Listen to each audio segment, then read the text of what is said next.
Meu nome é Ademar Chúfalo Filho e nós vamos hoje fazer uma explanação do Evangelho sobre o Evangelho segundo o Espiritismo. Nós temos como tema hoje honrai vosso pai e vossa mãe.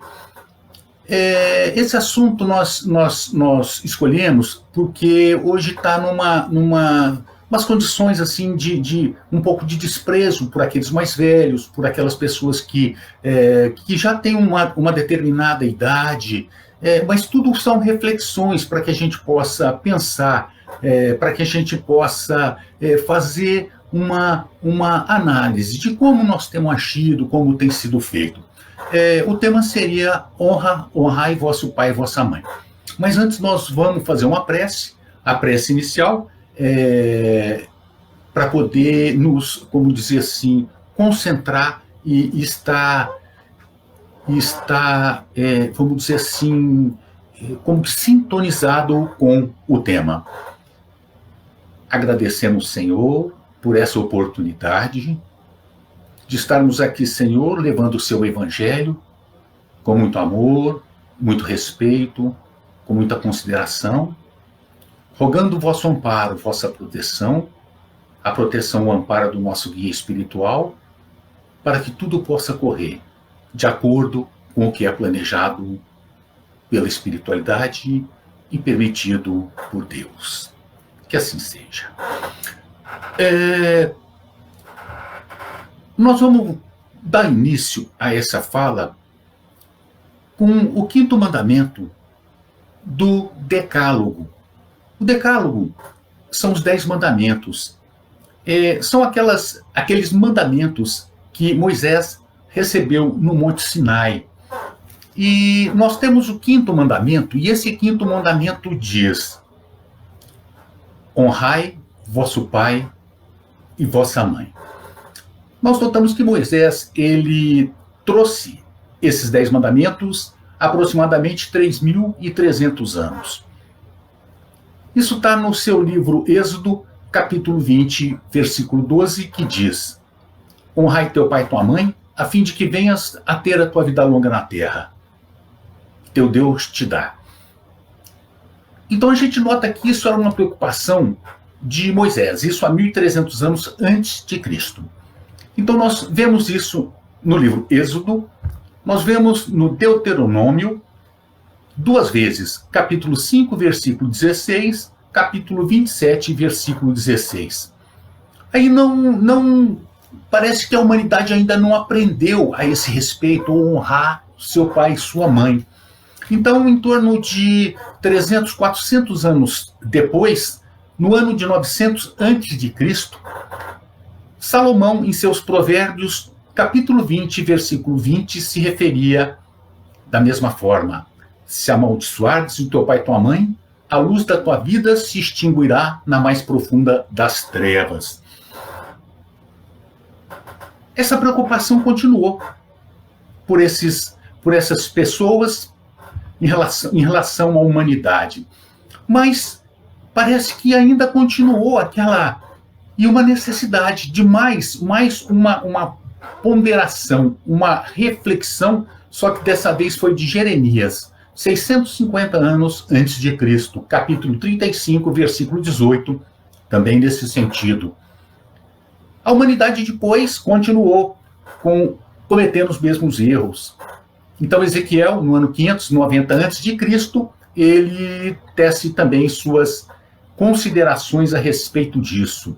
Malaquias, 445 a.C., chegou Cristo. Chegou Jesus, há 2020 anos, e ele não escreveu nada. Ele simplesmente fazia, trabalhava, tecia suas considerações e levava uma nova doutrina, que é a doutrina do amor. Jesus, como disse, não deixou nada escrito, mas 3 de seus evangelistas, que são os que escreveram sua vida, dos anos de 50 a aproximadamente 80 ou 90, Mateus, no capítulo 15, versículos 4 e 5, Marcos, capítulo 7, versículos 9 e 13, e Lucas capítulo 18, versículo 20. Mateus diz: pois Deus ordenou, honra a teu pai e tua mãe, e ainda, quem amaldiçoar seu pai ou sua mãe não será punido com a morte. Então vê que essa é uma fala de Jesus, né? Tentando fazer com que as pessoas entendessem essa relação de ascendência, o respeito.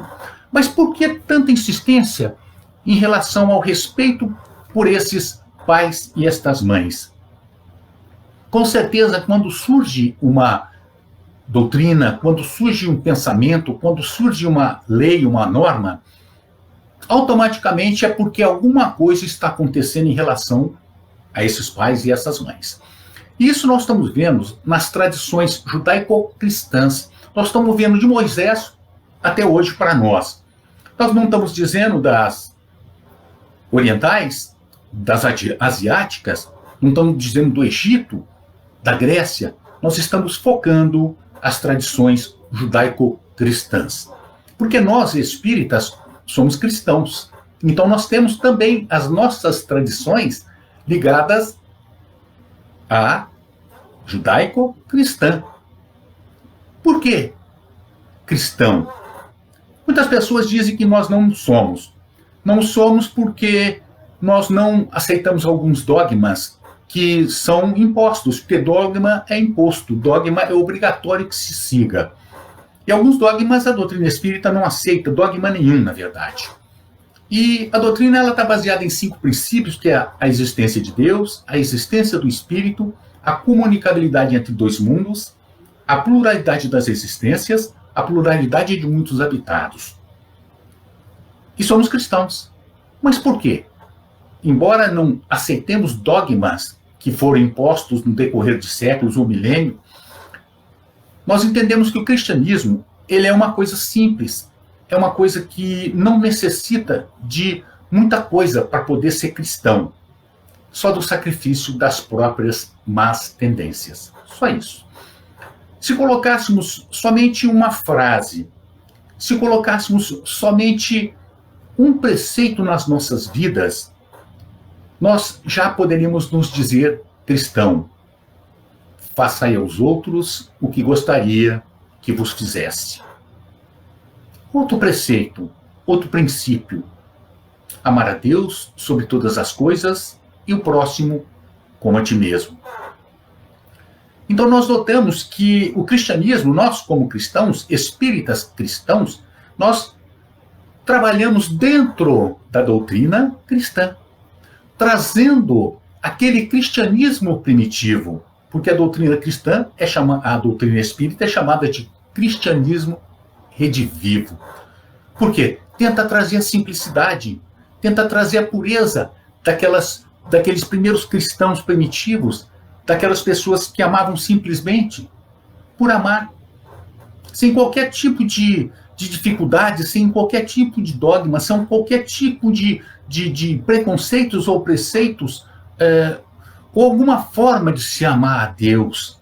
De forma nenhuma. Amar a Deus basta amá-lo do coração, sem intermediários, sem qualquer tipo de condição, somente o amor. Mas aí a gente vê que no decorrer da história da humanidade cristã, judaico-cristã, insiste-se muito em honrar vosso pai e vossa mãe, sinal que os pais e as mães não estavam sendo honrados. E aí a gente vem, dá um salto até 1857, doutrina espírita. 1864, 1857 com o Livro dos Espíritos. 1864, Evangelho segundo o Espiritismo. No capítulo 14 do Evangelho segundo o Espiritismo, nos diz: honrai vosso pai e vossa mãe. Por quê? Moisés nos trouxe com o Pentateuco, mosaico, as leis dele, que precisava segurar um povo conturbado, um povo que havia sido escravizado por 430 anos no Egito, que não tinham a menor noção de higiene, de educação, de cultura, de nada. Para que ele trouxesse aquele povo lá do Egito para a Terra Prometida, ele tinha que colocar leis rigorosas. Então ele foi fazendo as suas leis, e essas leis foram conhecidas como Pentateuco Mosaico. Pentateuco Mosaico são 5 obras: Gênesis, Êxodo, Levítico, Números e Deuteronômio. Por quê? Porque ele precisava de uma legislação rígida que dispusesse sobre todas as condições, tanto criminais quanto cíveis, de convivência e administrativas. Mas ele não só trouxe as suas leis, ele recebeu lá no Monte Sinai 2 tábuas que foram pictografadas, escrito 10 mandamentos. Quando Jesus veio, ele diz: eu não vim derrogar a lei, eu vim dar continuidade. Mas a continuidade que ele dava à lei, qual sentido? Porque na lei de Moisés dizia olho por olho, dente por dente. Cristo dizia: se te disseram olho por olho, dente por dente, mas eu vos digo: amai vossos inimigos, fazei bem aquele que vos faz mal, retribuí o mal com o bem. Mas aí então há uma divergência. Ora, ao mesmo tempo ele diz que não veio derrogar, mas dá cumprimento. E ele derroga? Não. Uma questão de interpretação. Ele derroga aquelas leis que já estavam, a humanidade já estava preparada e amadurecida para receber novos pensamentos e novas leis. Novas leis, a lei do amor, do perdão. Moisés trouxe os nãos. Jesus, que fazer? Aí, os 10 mandamentos, que é o decálogo. Essa, Jesus veio dar cumprimento. Não matarás, não furtarás, honrai pai e mãe. Tanto é que os 3 evangelistas, Mateus, Marcos e Lucas, se referem a essa fala de Jesus: honrai vosso pai e vossa mãe. E como cristãos, nós notamos que essa história que foi trazida foi muitas vezes deturpada, mal compreendida, mal falada, talvez manipulada, mexida, de acordo com os interesses das épocas, de acordo com as condições de um momento político. Sabe-se lá. Tinha os interpoladores. E ficou muito confuso. Ficou tudo muito, como que, de uma forma, às vezes, radical, fazendo-se uma interpretação literal do que Jesus falava. Se os vossos olhos for motivo de escândalo, arrancai-o. Se as vossas mãos forem motivos de escândalo, arrancai-as. Figura forte. Mas era uma figura forte que tinha que ser falada dessa forma naquela época. Aí, como estávamos dizendo, esse salto, 1857, vem a doutrina espírita. Primeira obra, Livro dos Espíritos. Segunda obra, Livro dos Médiuns. Terceira obra, Evangelho segundo o Espiritismo. Quarta obra, Céu e Inferno. Quinta obra, a Gênese.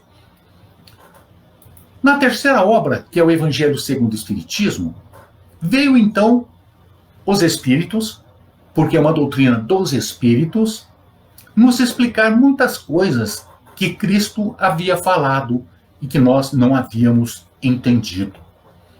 Então, em 1864, que foi quando foi lançado o Evangelho segundo o Espiritismo, veio no capítulo 15 explicações a respeito de toda aquela história, de todo o momento histórico de Moisés para cá.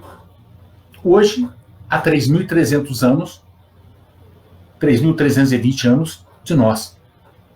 Nos explicando, esclarecendo e mostrando algumas das passagens de Jesus que ficaram mal interpretadas. Como é aquela: quem é minha mãe? Quem são meus irmãos? Quando ele estava lá naquele local, juntamente com...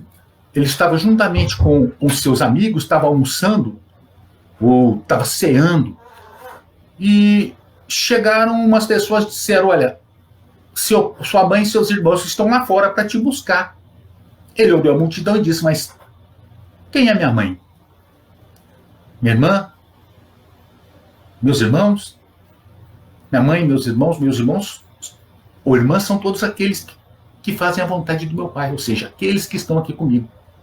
Mas será que isso Jesus estava como que tirando a mãe dele, desrespeitando a mãe dele, tirando a mãe dele da vida dele? Não. Aí vem a doutrina espírita e nos explica, no capítulo 14, honrai vosso pai e vossa mãe, o que Jesus quis dizer quando disse quem é minha mãe e quem são meus irmãos, nos itens de 5 a 7 desse capítulo.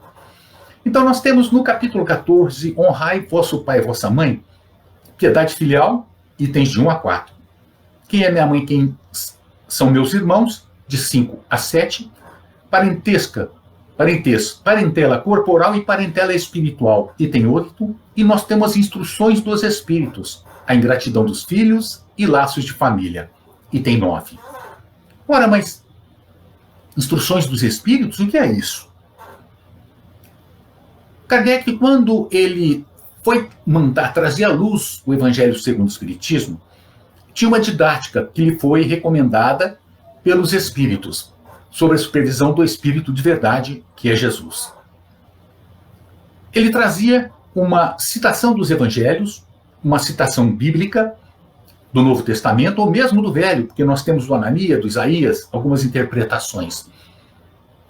Ele nos trazia um pedaço dessa citação, as suas elucubrações, suas considerações, e embaixo ele trazia as instruções dos espíritos, que eram mensagens enviadas de todo lado do mundo, de todos os lados do mundo, que ele conferia, via se tinha relação com o assunto e colocava no Evangelho. Mas, de todo lugar do mundo, naquele tempo, se era uma doutrina nascente, como que tinham centros espalhados pelo mundo? Só nos reportarmos a instrução do Evangelho segundo, da introdução do Evangelho segundo o Espiritismo. Fazendo uma conta, o primeiro livro, o Livro dos Espíritos, é de 1857. O terceiro livro, que é o Evangelho segundo o Espiritismo, é de 1864. São 7 anos de uma para outra obra.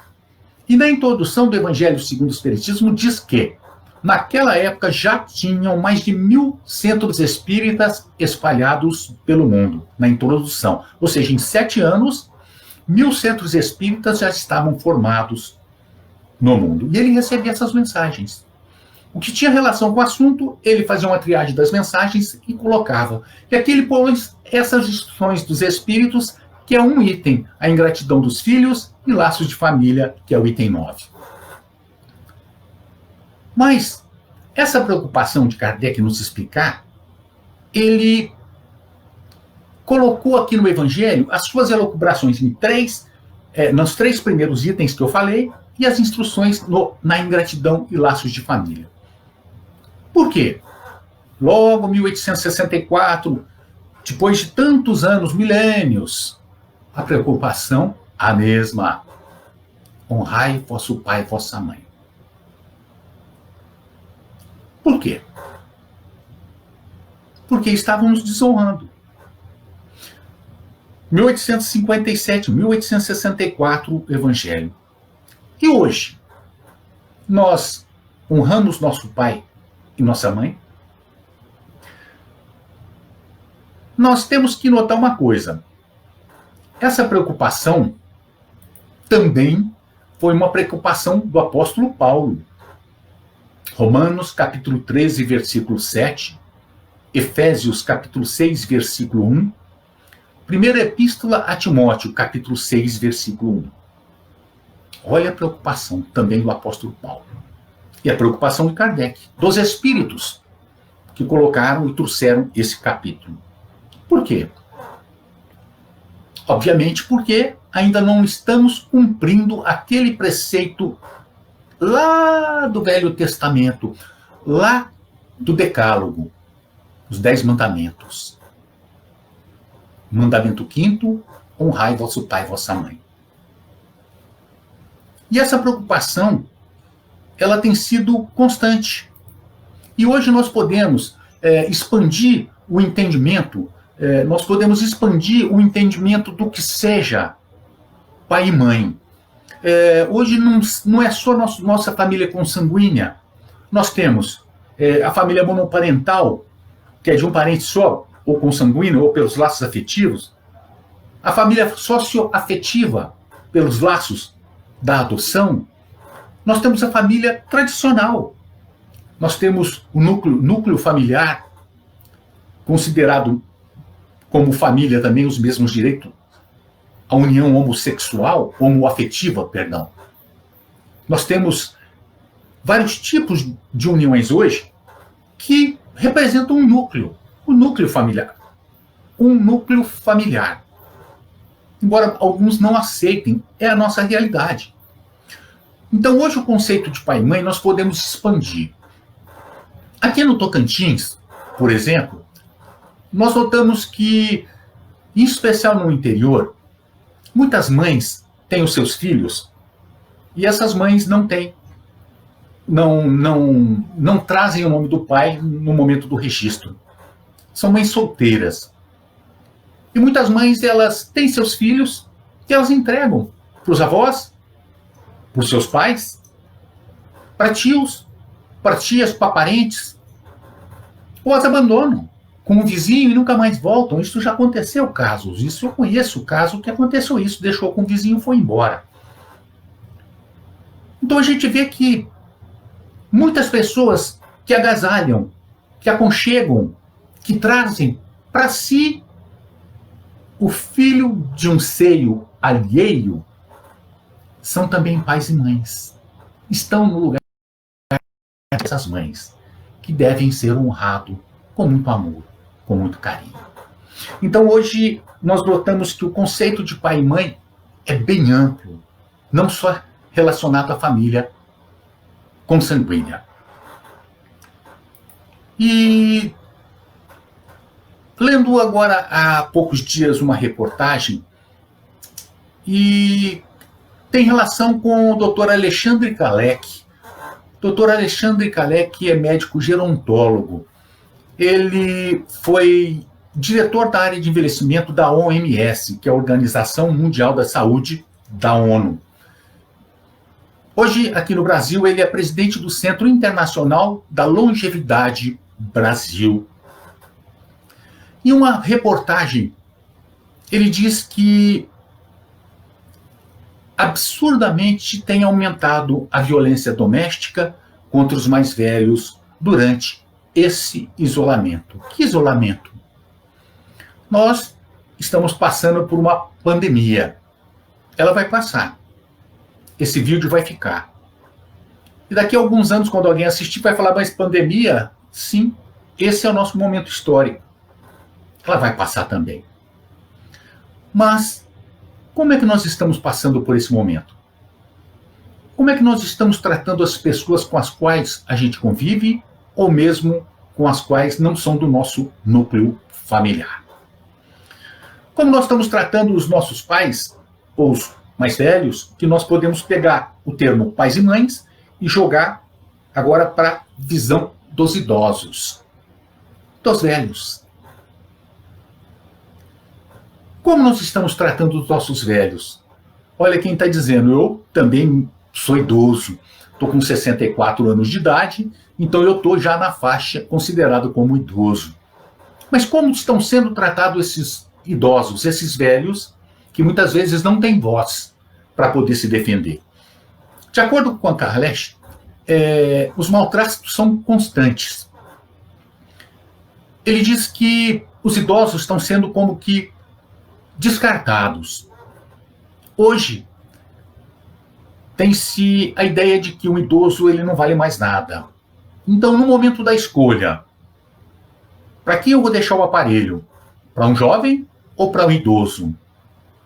o sorteado para a morte é o idoso. Mas não só nesse sentido. Em todos os sentidos, entende-se que o idoso ou que o velho é descartável. Tem países no mundo que consideram seus idosos sábios, são respeitados ao extremo como sábios, porque trazem as suas lições, as suas vivências, mostrando para aqueles mais jovens como viver, o que fazer. Obviamente que vivenciar, cada um vai vivenciar suas dificuldades, cada um vai fazer ou vai ter os seus problemas, vai ter as suas dores. Mas o direcionamento, as recomendações, são feitas por essas pessoas mais experientes. Fui fazer uma palestrinha no Emoeste há uns 2 ou 3 anos, não me recordo, e falei um pouquinho da minha vida, né, das dificuldades para poder chegar onde eu cheguei, das dificuldades da vida. Nesse momento, graças a Deus que eu sou muito feliz, o que eu sou, com a idade que eu estou, onde eu estou, com quem eu estou completo. As minhas condições físicas, eu estou feliz com tudo, graças a Deus. Aí me perguntaram, no papelzinho anônimo, como faz para que eu pule grande parte de tudo isso que o senhor vivenciou, para que eu não passe pelas mesmas dificuldades que passou? É só começar agora. Olha que pergunta interessante desse jovem. Começar agora a fazer as suas modificações. Começar agora, já que ela é consciente dessa consciência, fazer essas modificações. Então, os idosos ou os velhos em alguns países são considerados sábios. Por quê? Porque eles exemplificam e aqueles jovens daqueles países aproveitam seus exemplos. Mas muitos países no mundo estão descartando os seus velhos. Tem país de primeiro mundo, entre aspas, que estão deixando ao léu seus velhos, estão como que os abandonando, porque entendem que eles, como risco, como agente de risco da Covid-19, como do grupo de risco, embora às vezes não manifeste ou seja assintomático que ele possa ter o vírus, para que não passe àquelas pessoas. Ou para que não tenha o trabalho de ter que tomar conta ou de assistir aquele idoso ou aquele velhinho. E o Dr. Kalesch, ele diz que isso acontece muito nos Estados Unidos também, nos Estados Unidos da América do Norte. Só que lá ele falou que tem instituições fortes que cobram, que obrigam as pessoas, organizações não governamentais, com força. E isso está faltando no Brasil. Nós temos uma legislação maravilhosa em relação ao idoso, em relação à pessoa com deficiência, em relação à criança e ao adolescente. Esses grupos considerados mais frágeis têm uma legislação específica. Mas será que tem sido usada essa legislação em prol dessas pessoas no Brasil?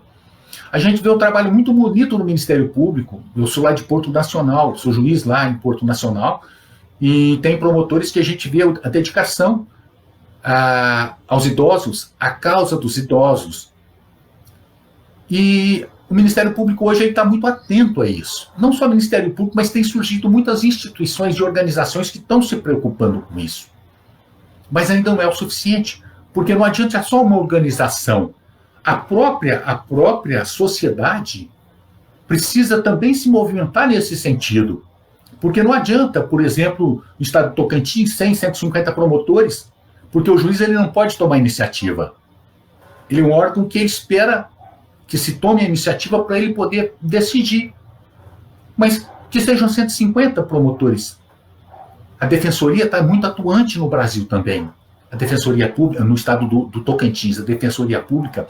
Então a gente nota que está começando a borbulhar um movimento muito grande, já de alguns anos para cá. Mas ainda não é o suficiente, porque a sociedade civil tem que se conscientizar disso aí. Da necessidade de se abrigar, albergar essas pessoas que já não têm condições de se manter por si mesmas. Por incrível que pareça, de acordo com o Kalesch, 20% dos lares brasileiros dependem dos idosos. Mas os maltratam.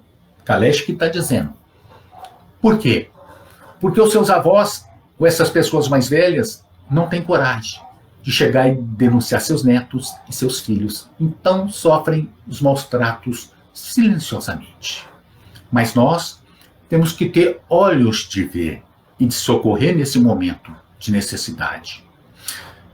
E no momento pelo qual nós estamos passando hoje, que é um momento muito complicado, mas Deus está no leme das nossas vidas e nada ocorre sem que Ele saiba, nós temos que ver qual é a nossa parte. O que nós estamos fazendo dos talentos que nos é dado por Deus. Quais os talentos? Ou financeiro, se eu tenho condição, ou talento moral.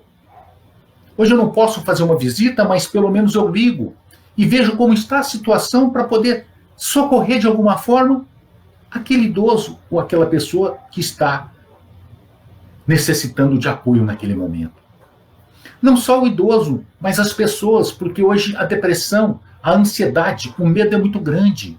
Então, eu estou sendo um agente que estou levando a paz, a compreensão, o amor, ou eu estou sendo um agente do desespero, do ódio, das discórdias, porque está acontecendo muito isso.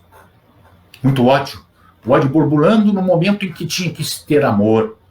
Embora muitos amem, uma demonstração muito grande de grande parte da humanidade, mas grande parte da humanidade também está se digladiando por causa de ideias políticas, poder,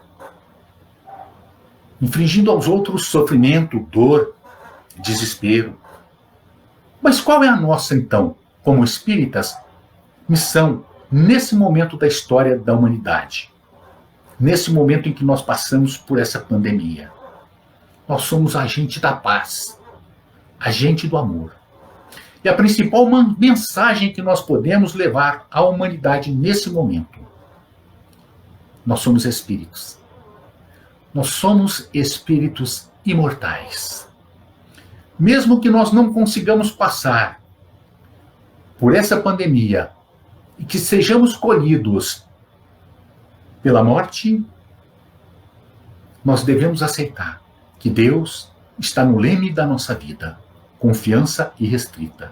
E principalmente saber, eu não vou morrer, só vou perder o meu corpo físico, mas desde que seja na hora certa.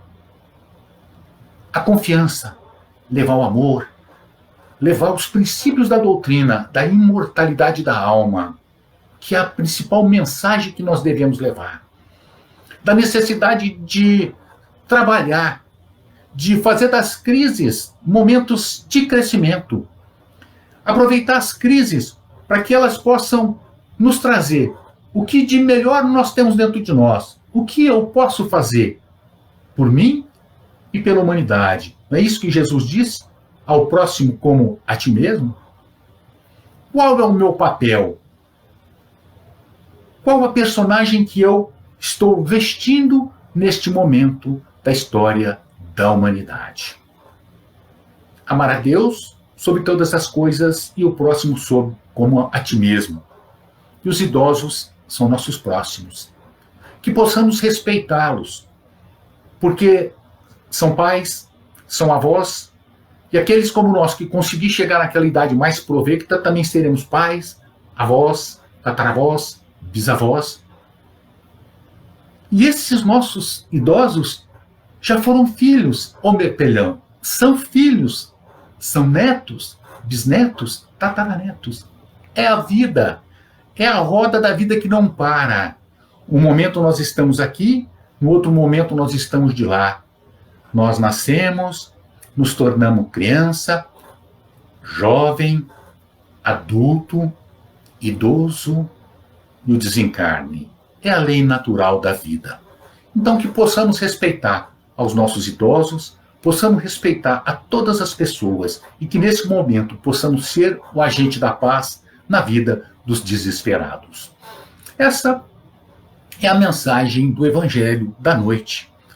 Gostaria de agradecer a todos pela atenção, pelo carinho, e vamos fazer a prece de encerramento e encerrar esse vídeo. Senhor Deus, agradecemos pela oportunidade que nós tivemos, Senhor, de trazer o seu Evangelho, as suas reflexões para o nosso dia a dia, para o nosso cotidiano. Para que possamos abrir, Senhor, nossos corações para todos os que necessitam. E a nossa compreensão para aqueles que não entendem o que está ocorrendo neste momento. Rogamos vosso amparo e proteção aos nossos familiares e a todos os familiares do nosso universo. Agradecemos, Senhor, e que assim seja. Muito obrigado e até a próxima. Agradeço ao pessoal do Bezerra por ter me convidado para fazer essa explanação. Muito obrigado. Obrigado.